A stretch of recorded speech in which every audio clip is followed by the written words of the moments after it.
In global news, Cyclone Gazani touched ground in Madagascar this past Tuesday, killing 36 people and injuring over 370 more. Many of these deaths were caused by building collapses, as many people live in houses that were not built to withstand severe weather. In global news, the Trump administration has announced that it is ending the Immigration and Customs Enforcement search in the Minnesota-St. Paul area. The ICE action, dubbed Operation Metro Surge, has led to over 4,000 arrests and 2 fatal shootings, triggering mass protests. Trump's border czar, Tom Homan, says that the administration's immigration crackdown will not end with this operation. In local news, Sandwich the turkey, who has become well known in Northampton, was taken by a Huntington woman who mistook the bird as being domesticated and believed he was lost. The woman, who has since received numerous online threats, has apologized for taking the turkey. Environmental police have instructed the woman to leave the turkey in Huntington, where it now roams with a flock of 10. Welcome to Season 20 of the Transcript. I'm Jane. And I'm Shira. This week we dive into a black hole theory, Go behind the scenes of an NHS theater production, investigate Northampton's response to immigration enforcement, and we learn about Melnick's bow and arrow business. This March, a student-led play, Orlando, is going into production. The play, originally written by Virginia Woolf, is a comedic piece about a gender-swapped noble from the 1500s, which examines gender and freedom across a wide range of time periods. Due to the play being student-led, the performances will have fewer resources and time than the school's more official shows. We interviewed the production team about how a student-led play is created, rehearsed, and performed. Orlando is a stage adaptation of a Virginia Woolf novel that was actually written for her lover, Vita Sackville West, about a nobleman in Elizabethan England who wants to become a poet, has all these great love affairs. One night, he falls asleep, stays asleep for 7 days, and wakes up as a woman. And then he lives for 300 years.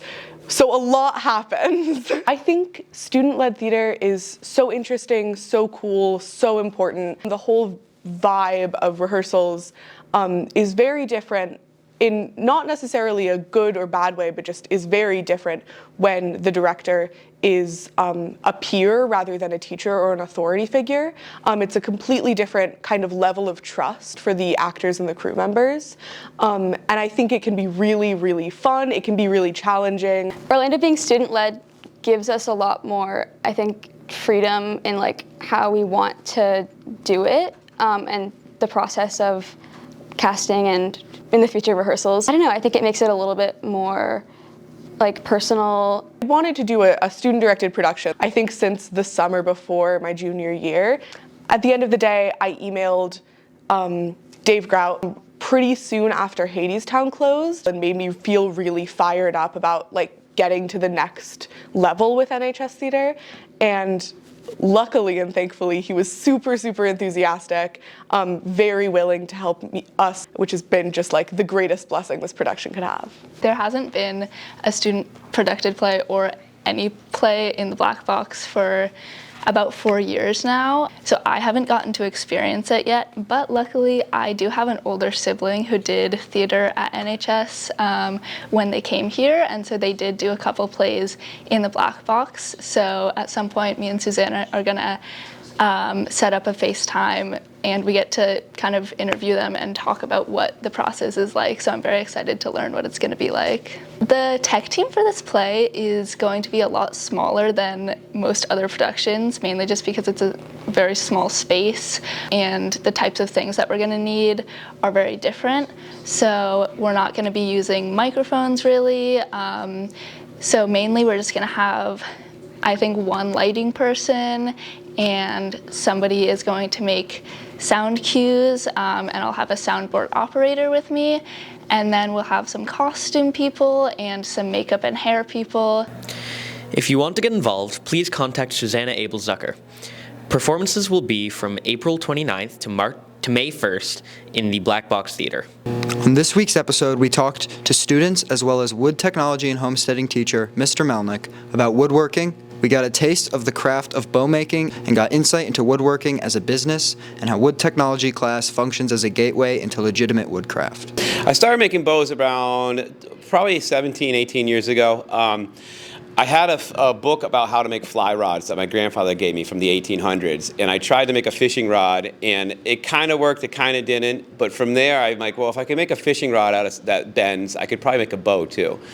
And when I started, there wasn't a lot of information online or YouTube videos, so I kind of had to buy some books and get into it that way. And it took 5 bows before I got one that didn't break. So it took a while for me to get it down. Bow making is kind of weird compared to other woodworking things. So if you know how to make a table, you don't necessarily know how to make a bow. But if you know how to make a bow, you don't necessarily know how to make any furniture pieces. So it's kind of its own thing. So you can start off with very little woodworking knowledge and still be okay at making bows if you really focus on that. I have had a lot of kids make bows in the class. I would say with the guidance of someone that's experienced making bows, yes, you could absolutely make a bow and be successful, even in woodworking 1. That's something that you could do for a later project. Yeah, I started taking Melnick's class in sophomore year. It was a fun class. It was very open-ended, and you could just make stuff, and he teaches you how to make whatever you want. It's pretty easy to get into. You just have to have Melnick tell you how to do it. I have a couple client bases. One year I went to a Renaissance fair, and as I was walking around, I'm like, wow, I bet you I could sell bows here. So the next year I applied to be there, and I sold like 20 bows in 2 days and made a ton of money, and that's what I shifted most of my woodworking towards bows and that kind of thing. But I also sell to traditional archers that go hunting with them. This bow right here is someone found me on Etsy, and I just made this U bow. It's a hunting weight bow, and it's the second bow I made for that customer in this past year. So sometimes I get repeat customers. I brought 2 in. This first one that's going to fall over if I move the other one. This is my own personal bow. This one has striped bass skin on the back. So this is from a fish that I didn't actually catch it, but a friend of mine did. Underneath this is a layer of deer sinew, actually 2 layers of deer sinew. It's a traditional material that Native Americans use in the back of their bows to make them stronger. So that's why this one can be so short and still function. It's Eastern red cedar, so you get these little streaks in the back. And this was a labor of love. This thing took a long time. This bow is a U hunting weight bow. This pulls at about 45 pounds for the draw weight. And I just made this one this past 2 weeks for a customer. I'm going to be shipping it out in the next couple days. I'm going to add a leather handle to it, but other than that, it's done. If you are interested in woodworking or a woodworking side business, check out Mr. Melnick's class to develop these skills. Thanks for watching Teach. Many municipalities across the country have passed sanctuary city legislation, limiting or prohibiting local officials from cooperating with national immigration enforcement. Under Massachusetts law and longstanding city policy detailed in a November 2024 statement, Northampton Police Department does not assist with civil immigration enforcement, does not detain individuals based solely on civil immigration detainers, and does not act as an immigration enforcement agency. Immigration agents have detained thousands of individuals across the state. They've been targeting undocumented immigrants, but also immigrants who are seeking asylum and are going through the process. And we found that the communities that have been particularly impacted are Portuguese speaking. So Brazilian communities have been hard hit, and then Central American communities. And we've also seen that immigration agents are not following due process. One of the things that the Luce Immigration Network and Neighbor to Neighbor are working on is for police to not collaborate with federal immigration agencies. We are working with, locally and statewide to stop local police from collaborating with ICE. A lot of the rights that I was talking about have actually not been codified in law, which means that we have been training people about what their rights are, but in fact, the immigration system has really been set up purposefully for people to self-deport. And so we're seeing an escalation under the current federal administration. Congress has not done their job in creating rules and laws that protect people's rights. So that means that at this point, we're scrambling to protect people's rights. For example, for the right to, if an immigration agent knocks on your door, you should be able to say, I'm not going to open the door unless you have a warrant signed by a judge And as you may have heard on the news, right now, federal agents are just showing a warrant signed by themselves, not signed by a judge. And it is so important that we all stand up to defend the communities that are under attack, because immigrant communities make up a big part of the population in Massachusetts. And so as we see people, one, being deported, and two, being terrified and scared, it means that more and more people are not going to work or showing up for school. People are going to be struggling more and more to get by if they are too scared to leave their homes. And as all of our rights are under attack, it creates fear that paralyzes all of us. There's so many problems. One is that people are being detained and they're sent to detention centers that are just where people are living in inhumane conditions. And so I'm sure you've heard on the news that people are dying in detention centers because they're unhealthy. The other is people are being deported to countries where they're not safe. People are being deported back to countries that they fled because their lives were at risk. With the recent ICE crackdown, this policy has resurfaced. Today, we looked into how Northampton and local organizations handle ICE. If you see ICE in your area, call the Lucey Immigration Justice Network of Massachusetts at 617-370-5023. Physicists have detected a high-energy neutrino particle that crashed into Earth in 2023. Scientists at UMass Amherst gave the theory that this particle came from a primordial black hole, which would be able to tell us about the conditions of the early universe.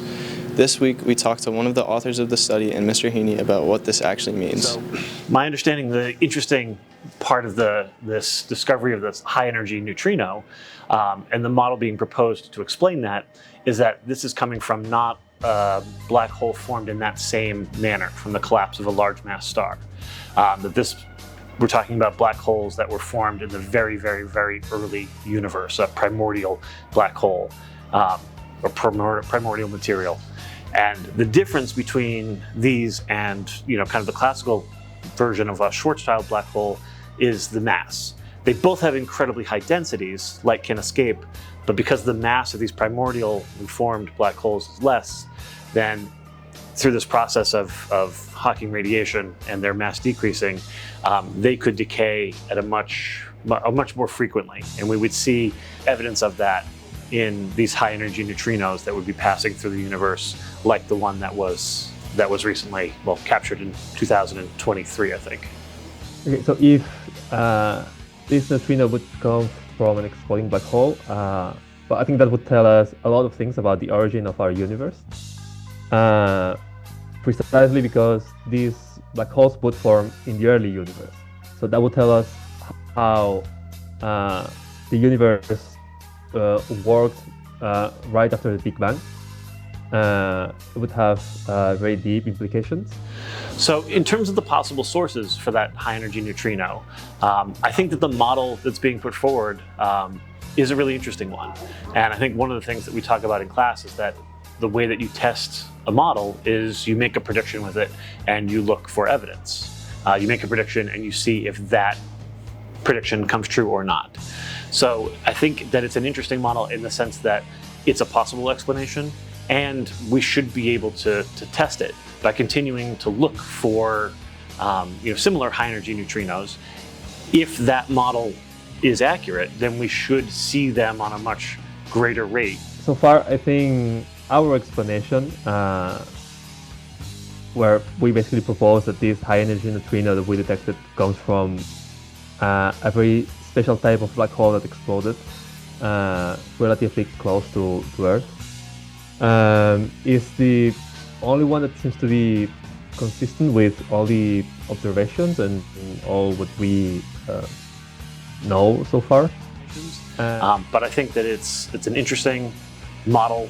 It's a possible model, and it's one that we can test. And to me, that's the most important part, is that you can then test to see if this is something that holds up. So the next step would be to look for a photon signal coming from an exploding black hole and see if this is consistent with this explanation. Thank you for watching, and if you'd like to know more about this topic, the link to the paper itself will be in the description. Thanks for watching. Enjoy your break and make sure to tune in the week after for our next episode.